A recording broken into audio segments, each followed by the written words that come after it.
Hello, and welcome back to the English Learning Podcast. I'm your host, Jason, and I'm so happy you're here with us today. Hi, everyone. I'm Julia, your co-host. We're super excited about today's episode because it's something every English learner faces the struggle of thinking in English, but not being able to speak it fluently. Yes, we've all been there. You know what you want to say, but the words just don't come out easily. It's like your brain is full of English thoughts, but your mouth is stuck. Exactly. So today, we're going to talk about how you can move from thinking mode to speaking mode. In other words, how to take the English that's already in your head and actually say it out loud with confidence.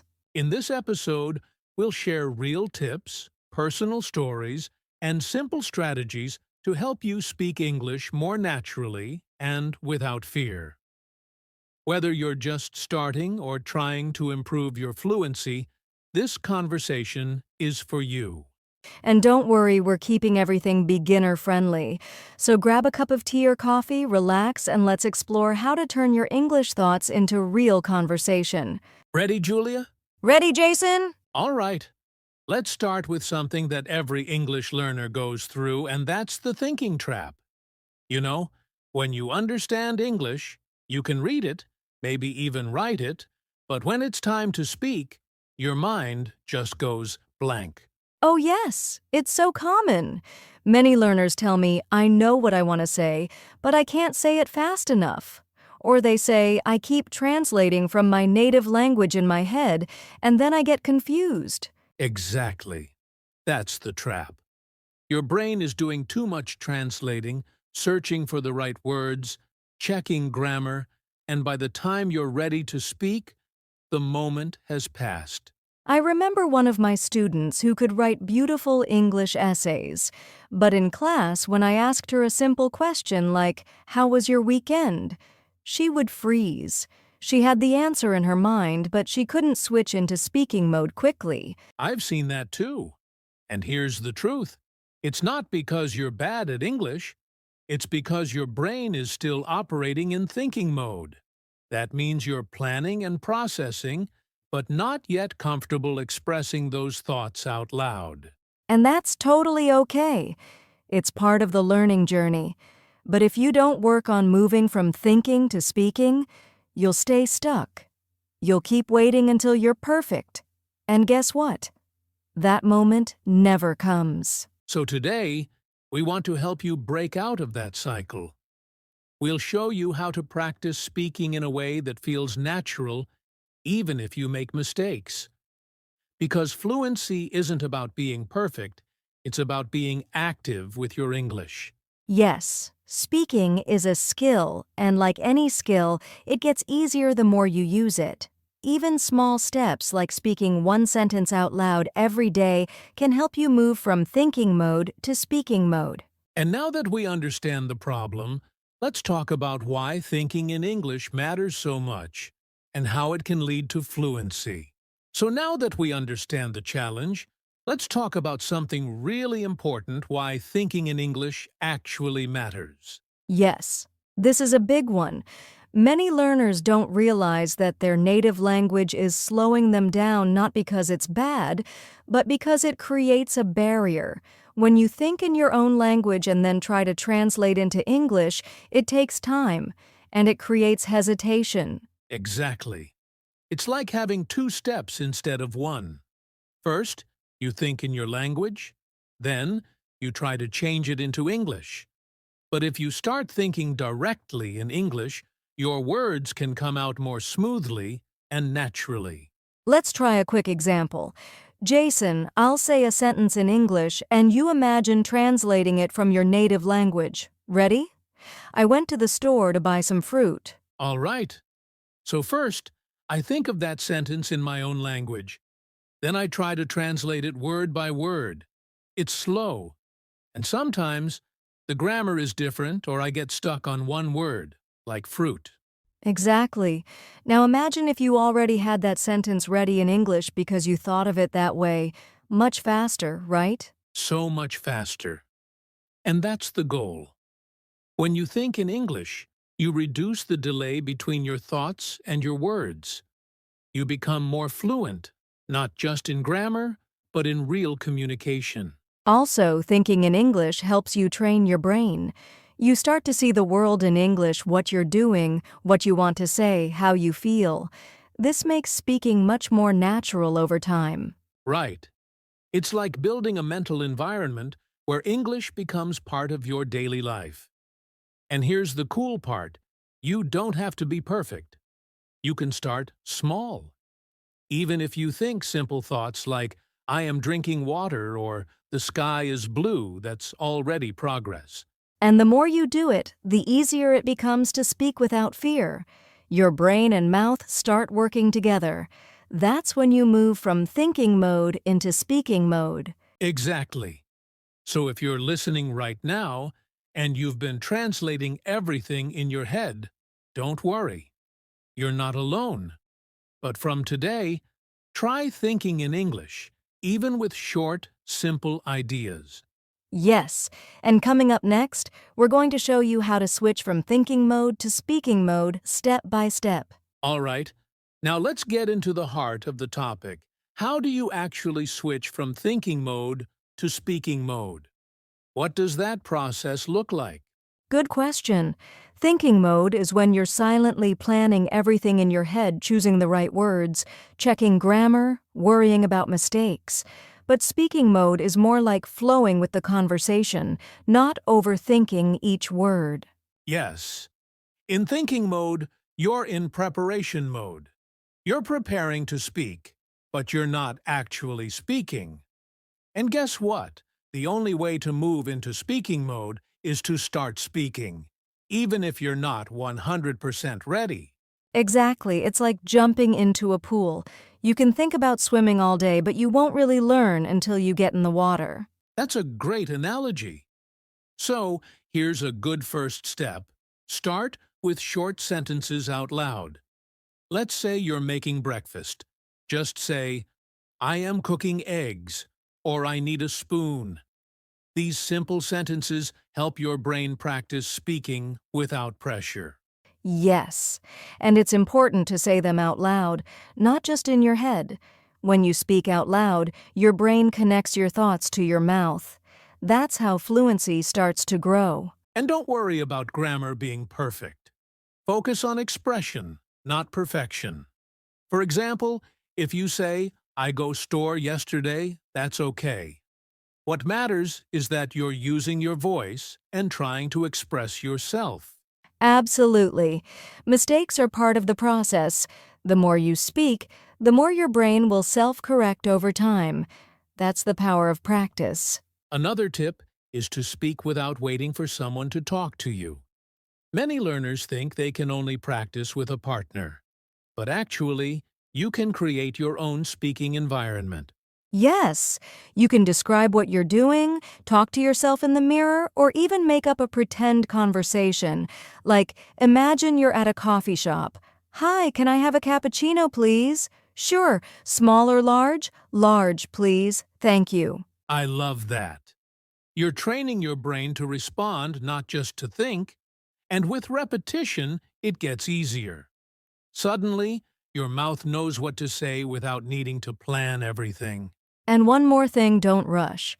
Speaking mode doesn't mean speaking fast. It means speaking freely. Even if you speak slowly, that's fine. The goal is flow, not speed. Right? It's all about building confidence. When you shift from thinking to speaking, you're building a bridge between what you know and how you use it. Coming up next, we'll share some easy strategies you can use every day to practice your speaking even if you don't have a partner. Stay with us! Now that we know why thinking in English matters and how to start switching into speaking mode, let's talk about something really useful, simple strategies you can use every day to practice speaking mode, even if you're alone. Yes. And the good news is, these strategies don't require a classroom or even a partner. You can do them anywhere at home, on a walk, while doing chores. Let's jump into the first one. All right. Strategy number 1. Talk to yourself. It may sound strange, but it's super effective. Just describe what you're doing out loud in English. For example, I am brushing my teeth. Now I'm getting ready for work. I need to buy milk later. It builds fluency without any pressure. I love that one. And here's strategy number 2, shadowing. This means you listen to a native speaker, maybe from a YouTube video, podcast, or movie, and you repeat what they say immediately, trying to match their tone and speed. Right. It trains your mouth to move like a native speaker's. At first, it might feel fast or difficult, but with practice, it really improves your pronunciation and rhythm. Okay, next strategy 3, record yourself speaking. This is powerful. You pick a topic, speak for 1 or 2 minutes, and record it on your phone. Then you listen back. It helps you hear your strengths and find areas to improve. And don't be too critical of yourself. Just listen like a friend. You'll be surprised how much progress you can track over time. Exactly. Now, strategy 4, use voice apps or AI tools. There are apps that let you practice speaking with voice recognition, or even AI chatbots that respond to you in English. They're available 24/7 and are great for practicing conversations. Some apps even correct your pronunciation or suggest better words. It's like having a personal coach in your pocket. All right, last one, strategy 5. Daily speaking challenges. Set a small speaking goal for yourself every day. For example, speak about your day for 1 minute. Pretend you're ordering food at a restaurant. Explain how to cook your favorite dish. Just one topic, one short moment, every single day. That's the key. Consistency beats perfection.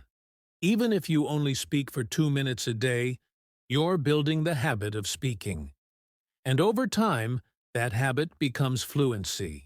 So remember, you don't need to wait for a perfect moment or a perfect partner. These small strategies can make a big difference if you use them regularly. Coming up next, we'll talk about some of the mental blocks that stop people from speaking and how you can overcome those fears. Now let's talk about something a little more fun, practice conversations and role-play ideas. These are creative ways to improve your speaking when you don't have a partner. Yes, role-play is one of the best tools for language learners. It lets you imagine real-life situations and practice the vocabulary and expressions you'd actually use. Exactly. And the best part? You don't need anyone else.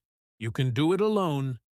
Just imagine you're in a situation like at a restaurant, in a taxi, or on a phone call and speak both sides of the conversation. Let's give a quick example. Hi, can I see the menu, please? Of course. Here it is. Thank you. I'll have the chicken sandwich and a coffee. Sure. Would you like sugar with that? Yes, please. That's perfect. You can even write these little scenes down first, then practice saying them out loud. Or better yet, make up your own. Here are a few fun role-play ideas to try. Ordering food at a cafe, asking for directions in a new city, booking a hotel room, introducing yourself at a party, going to a job interview. And if you want to go further, record yourself doing the role play. Then listen, repeat, and improve it. It's fun, and it builds real speaking confidence. The goal is to make your practice feel like real life.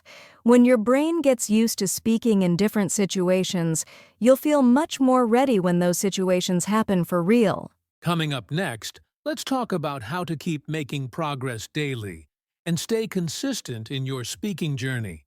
Now, before we wrap up, we need to talk about something very important: your mindset. If you want to go from thinking to speaking, you have to let go of the fear of making mistakes. Yes, many learners stay silent because they're afraid of being wrong. But guess what? Mistakes are proof that you're trying. No one becomes fluent without making errors. Exactly. Think about how kids learn to speak. They make tons of mistakes, and no one laughs at them. They learn because they keep trying. That's how your brain learns too. Right. If you wait for the perfect moment or the perfect sentence, you'll never speak. Fluency comes from practice, not perfection. So, here's a mindset shift. Mistakes are not failures. They're steps forward. Every mistake you make teaches your brain something new. Say it with us, I don't need to be perfect, I just need to keep speaking. That's the mindset that leads to real progress. Up next, we'll wrap up with a few final thoughts and some encouragement to keep going on your speaking journey. Before we finish, let's quickly share some useful tools and resources that can really help you practice speaking more often and more confidently. Great idea. First up, language learning apps. Apps like Elsa Speak, Speak English Now, or Hello Talk are designed to help you speak out loud and improve your pronunciation. Yes, and Google Translate is great for quick practice. You can speak into it and see how your pronunciation is understood. It's a fast way to test yourself when you're not sure about a sentence. Another great one, YouTube channels and English podcasts. Try shadowing native speakers or repeating short dialogues from your favorite videos. You can even slow the speed down while you practice. Don't forget AI chatbots like ChatGPT, yes, like me.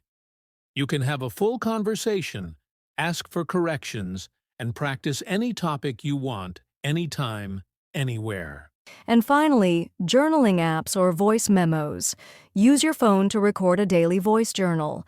Even 1 minute of speaking per day builds confidence. The key is not the tool, it's your daily effort. Use what works for you and make speaking a part of your routine. Coming up next, a final message to keep you motivated on your English journey. All right, friends, before we go, let's leave you with a few final tips and some encouragement. Because we know learning to speak fluently can feel tough, but you're not alone. That's right. Tip number 1. Don't rush. Fluency is not a race. It's a journey. Focus on small, consistent progress every day. Even just 5 minutes of speaking daily can change everything over time. Tip number 2. Make English part of your life. Speak while you cook, walk, clean anytime. The more natural it becomes, the easier it gets. Tip number 3. Be kind to yourself. You're learning something amazing, you're growing, every word you speak is a win. So whether you're practicing alone, listening to this podcast, or talking to a mirror, keep going. You have the courage, and you have the tools. Believe in yourself. You're not just learning English, you're building a new skill that will open up your world. Thank you for spending time with us today. If you enjoyed this episode, don't forget to share it with a friend and subscribe to the English Learning Podcast for more helpful conversations. And remember, don't just think in English, speak it, you've got this. See you next time. And that brings us to the end of today's episode of the English Learning Podcast. We hope you found these tips helpful and feel ready to switch from thinking to speaking mode. Yes, remember, speaking English is a journey, not a destination. Stay consistent, keep practicing, and don't let mistakes hold you back. You're improving every day. If you enjoyed this episode, make sure to subscribe to our podcast so you never miss an update. And if you found this episode helpful, please leave us a review. It helps us reach more learners like you. Also, be sure to share this episode with your friends or family who are also working on their English. The more people we can help, the better. And don't forget to check out our YouTube channel for more in-depth discussions and practical exercises. Plus, you'll find some great content to help you boost your speaking skills and move toward fluency. Lastly, if you have any questions or topics you'd like us to cover in future episodes, feel free to reach out to us on social media or through our website. We love hearing from you. Thanks for listening, and as always, keep speaking, keep learning, and we'll see you in the next episode. Take care and good luck on your English journey.